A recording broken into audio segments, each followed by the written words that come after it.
Ma'am एक सटीक question पूछूंगा करें, ये जो समुद्र की लहरें होती हैं वास्तविकता में आपके लिए कितने परेशानियां लेकर आई थी? ज़िंदगी में कुछ भी आसानी से मिलता नहीं है जी। और समुद्रों की जो लहरें हैं वो अपने आप ही डिफ़ाइन करती हैं कि उनसे लड़कर अपना रास्ता बनाना पड़ता है। जी। सो मेरे लिए भी संघर्ष बहुत ज़्यादा था। मैं दिल्ली में ही पैदा हुई हूँ, पली-बड़ी हूँ, तो आप अंदाज़ा लगाइए ना तो समुंदर है दिल्ली में बिल्कुल। और मैं उम्मीद करती थी एज़ अ चाइल्ड कि एक दिन मैं ये सब बड़े समुद्रों को तैरूँगी, जी। इनको अचीव करूँगी। तो अब आप अंदाज़ा लगाइए किस हद तक संघर्ष रहा होगा। मैम एक दिल से बात बताइएगा, आज तक की आपकी इंस्पिरेशन कौन रही है जिंदगी भर तक? Well, my father. Very, very, very blessed to be born in a swimmer's family.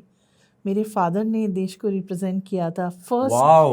या he was first batch NIS qualified coach of this country. और आप उस ज़माने की बात करें जब हमारे देश के पास कुछ नहीं था। उन्होंने इंटरनेशनल मैचेस को चाइना में वर्ल्ड वॉर के टाइम रेफ़र किया। आप अंदाज़ा लगाइए, लोगों ने ये कहा था कि आप रेफरी बन के वर्ल्ड चैम्पियनशिप खिलाने जा रहे हैं चाइना, भाई ज़िंदा तो वापस नहीं आओगे। एब्सोल्युटली। मैम आपको क्या लगता है कि दुनिया ने आपको तोड़ा था या आपको और मजबूत बनाया था? वेल, संघर्ष बहुत था। बहुत ही छोटी उम्र से मैंने तैरना लोगों को सिखाना शुरू कर दिया था जब मैं स्कूल में ही थी।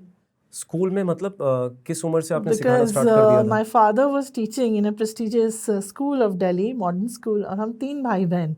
तो आप सोचिए जब स्टाफ के आप बच्चे हों एंड लिमिटेड रिसोर्सेज हैं, तीनों भाई बहन हैं और तीनों के तीनों को पापा ने तैराक बनाया। सो अपने दोनों भाई बहनों से आगे मैं निकल गई थी, मैं इंटरनेशनल लेवल पे स्विम कर रही थी।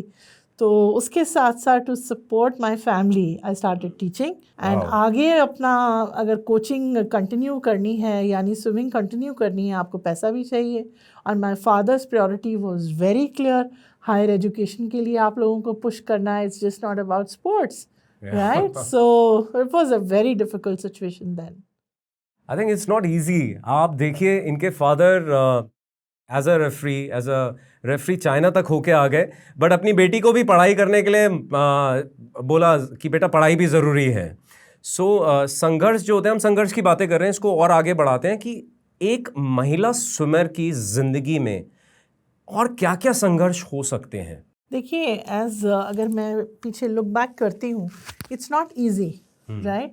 देखिए मैं बहुत ब्लेस्ड थी कि मेरे फादर ही मेरे कोच थे। जी। हर वक्त I was having him around.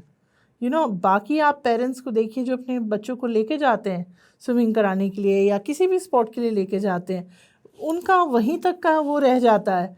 बाकी सफ़र। हाँ, और फिर नेशनल चैम्पियनशिप के लिए जाना है या इंटरनेशनल ट्रैवल करना है इंडियन टीम के साथ, हर कोई नहीं जा पाता, नहीं जा पाता। राइट? आगे आप अपने बच्चे को भरोसे पे देते हैं, राइट? बट कुछ जगहों पे इतनी एक्सप्लॉयटेशन आप देखते हैं, इतनी चीज़ें देखते हैं कि विमेन की withdrawal rate and drop out rate बहुत हाई है स्पोर्ट्स में आज भी, which is something to be still worked on, और इस पे बहुत काम होना अभी बाकी है। आई थिंक एक अंडरलाइन सटीक मैसेज यहाँ पे आ रहा है, जिसका जिक्र हम लोग शायद नहीं भी करते हैं, बट समाज का सच किसी से छुपा नहीं होता।